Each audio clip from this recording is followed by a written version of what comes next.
Hey guys, Mount Vernon Kid here back again. Welcome back to Geek Thoughts, guys. As always, Geek Thoughts, where I give you a topic, something that's coming out of the realm of the geekdom, whether it's comics, movies, things like that. It's great to see you guys. And today, guys, we're gonna talk. I'm gonna talk a little bit more about this new version of Heroes Reborn. I've been talking a lot about this for a while, and the more stuff that's coming out about it, the more I'm interested in it. A lot of it's definitely due to the fact that it's Jason Aaron. Yeah, notice I didn't say Aaron's. You know, I've got a habit of saying that, but Jason Aaron. But the one-shots that are coming, that are also involved around it, a lot of them had me interested too. This world is becoming very interesting to me as a whole, because this is a world where the Avengers never came to be. There are no Avengers. However, the world is still full of heroes. Well, in some cases, and that's the Squadron Supreme of America. They seem to be running the whole kit and caboodle, and but the more and more stuff that come out, we're starting to see that there's a thinner line between a lot of things. So not too long ago, last week or so, the weeks before, they have showcased some more one-shots. And these one-shots are very interesting, and there are 4 of them or 5 that have been revealed as of late. And I'm going to talk about them. I'm going to give you the synopsis of what Marvel is saying about them, and give my thoughts on it. So here we go. So the first one that had came out not too long ago was this bad boy right here, Squadron Savage. So as you can see with Squadron Savage, you have, it looks like an elite Black Ops team, kind of like, the Secret Avengers or so. Who do we have on? We got the Punisher, we got Elektra, we got Crossbone, and we got the homie Cloak, Tyrone back there. I guess he's the one that brings them in and out. And there's a new character here called the Golden Hornet or so. So here is the synopsis of the Squadron Savage. So basically, it's implying there are some threats that require more savage approach than the Squadron Supreme of America can offer. For those missions, the Department of Defense, yeah, you hear that? Department of Defense has put together a team consisting of Elektra, the Punisher, Crossbones, Cloak, and the enigmatic Murder Hornet. Oh, okay, I said Golden Hornet. I apologize for that. They must fight their way through a team of superpowered terrorists known as the Redeemers. And if they don't kill one another first, prepare for a twists, turns, double crosses, and action plenty. Okay, so they're basically saying, yeah, get ready for a double cross. And I think, you know what? I'm not even going to say who I think it is, because most of us are probably saying, oh, it's Crossbones. This world is becoming, the more and more they keep incorporating intrigue in this world, we don't know. It could be Punisher. It could be Elektra. It could be this Murder Hornet character. It could be even Cloak, for all we know. But also what's interesting is that this is the first title that I've seen. Cloak is not with his partner in crime, Dagger, because Cloak needs Dagger. That's interesting. I wonder how they're doing that. That's very interesting. This is probably something I may pick up. The writer is Ethan Sachs, and the artwork is done by Luca Pizzari. I hope I'm saying your name right, sir. Yeah, this looks interesting. So Squadron Savage. I think it's supposed to play off of like I said, Dark Avengers, or the Secret Avengers, and things like that. So they're like a black ops team, that works in hand with the Squadron Supreme of America. And I'm gonna talk a little bit more about the Squadron Supreme because of America in this world. Because yeah, they may not come off as heroic as it may seem. So let's move on to another one. And what was really interesting about this world, I was starting to was like, what are the other Marvel heroes? How are they gonna be? And one of the Marvel characters I was wondering about was Luke Cage. Like, is Luke Cage gonna be in this world? And he is. So check this out. American Knights is basically a story that involves Luke Cage and another hero, and he's actually my second favorite Marvel hero of all time. Y'all should know who I'm talking about. So in this world, Luke Cage is the commissioner of the NYPD. Luke Cage is a cop in this world. Now, I've actually wrote a fanfic about this, like in an alternate world, Luke Cage is a cop. I've actually done this. I'm thinking about actually going back to writing it again. But so here's what happens. So this is a synopsis. It implies that the American Knights revolves around the commissioner of the NYPD, Luke Cage. He actually works with the squadron, especially Nighthawk. It's basically being a vigilante is almost like you're not supposed to do it. You're not. It's not okay and if you get caught, you're in the clutches of the squadron. Luke Cage kind of works with them. So he's kind of like almost like their, I don't want to say servant, but yeah, he's kind of like with them. However, while that's going on, there's a vigilante called the Saint that is cleaning up New York and cleaning up criminals who's escaped justice and leaving a bloody trail in the wake. This is the Squadron's world, and the age of vigilantes is over. Police Commissioner Luke Cage has one job: find the scum and eliminate them before ambition takes them beyond the city streets. Who is the Saint that will be acting against Luke Cage? And it isn't the iconic character from Golden Years, the Saint. The Saint is Daredevil. In this world, he's not called Daredevil. As you can see the cover, he's called the Saint. Notice he doesn't have the horns. He still has the red costume. He doesn't have the horns. And instead of the double D, he has an S on it. And he's called the Saint. That's interesting. How funny is that he's called the Saint? Because, as we all know, Daredevil is very close to the very Catholic faith, and his mother is a nun.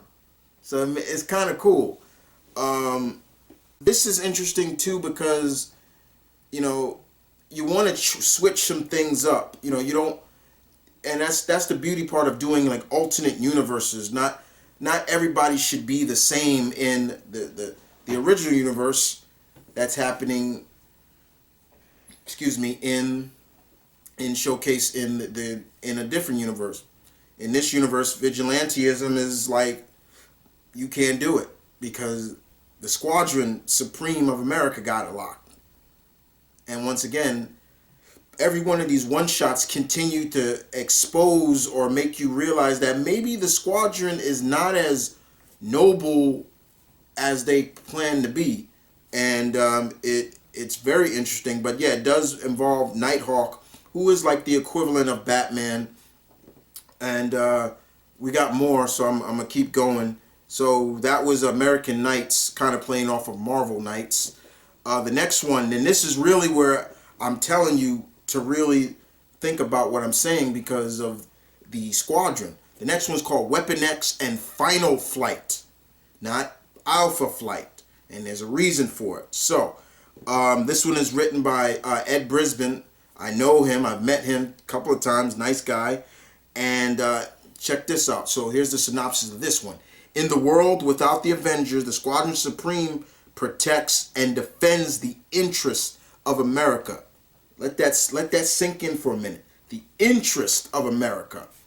But where does that leave a country like Canada? The Great White North, our neighbors to the north. Where does that leave them?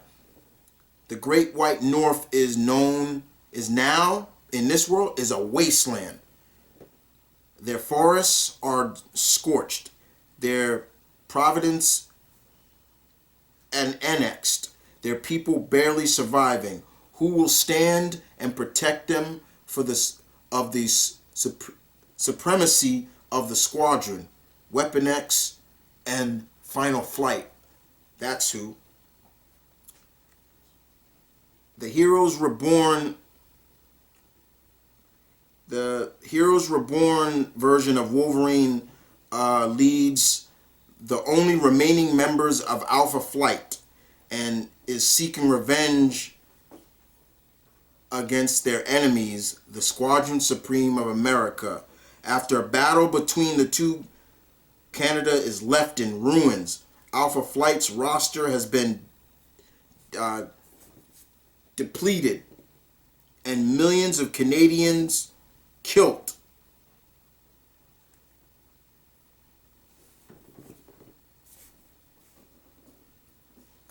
Yeah. Look at that. Now, this isn't the first X-Men character or mutant or whatever that we've seen in this universe. There is a one-shot called Magneto and Mutant Force that is, I guess he's like a combination of Magneto and Professor Xavier, because it's Magneto in a chair like Professor Xavier, and all his Mutant Force are women. Yeah. But this right here is sad to hear that Alpha Flight was nearly killed. There's only a few left, and as you can see from the image, we got Wolverine. It would seem we got Shaman. We got a version of Sasquatch. Like I said before, he looks a lot like the Krampus. I believe that's Aurora that we see, North Star's sister, and it looks like Windshare as well. I could be wrong. It could be somebody else, but yeah, man. Like, it seems like the squadron ain't as all high and mighty as, all good as they look at that. You just heard what I just said. There was a war between Canada and right there. That's scary. Like a war between both Canada and the United States. Why? And now Canada's a wasteland. Probably just a decent snow-capped wasteland. That sucks. This actually has me interested because I want to know what the hell provoked this and why. Next on the list, of course, is Marvel Double Action. This is another one-shot. And in this one-shot, it's kind of going to the past of this universe. It takes place, as you can see on the cover, it's showing Nighthawk again, with Green Goblin. As you can see, Green Goblin. But look who Nighthawk is holding. The Falcon. Sam Wilson. Now, we just know that there's a new Falcon in this universe. Miles Morales is the new Falcon. So basically what they've done is taken the iconic Spider-Man post with Green Goblin, and Spider-Man remember, he was holding Gwen Stacy. And they kind of put Sam in that category. So basically what it's implying is that, it's even saying that Green Goblin killed Sam back in the 70s. Sam was the partner or partner to Nighthawk, which kind of makes sense. Nighthawk, Falcon, get it? I see where they were going at with that. So, this is going to be written by Tim Seeley. I am a fan of Tim Seeley's writing, and Dan Jurgens is going to be doing artwork, and in this universe, in this story, pretty much, this is the past. At the time, as it says right here, at the time, Nighthawk and his trusted partner, the Falcon, patrolled the streets of Washington, D.C. From the vile criminals that lurked in the dark, and unfortunately, there was some change to the characters because this is also the death of Sam Wilson. So somewhere down the line in the 70s of this universe, Sam died, was killed by the Green Goblin. So they, like I said, switching Sam for Gwen Stacy.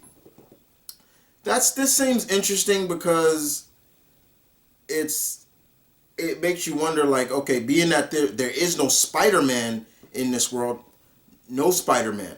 Peter Parker is, in this world, he's just Jimmy Olsen, who works for the Daily Bugle as a photographer and is best friends with Hyperion, who is the Superman of the Squadron.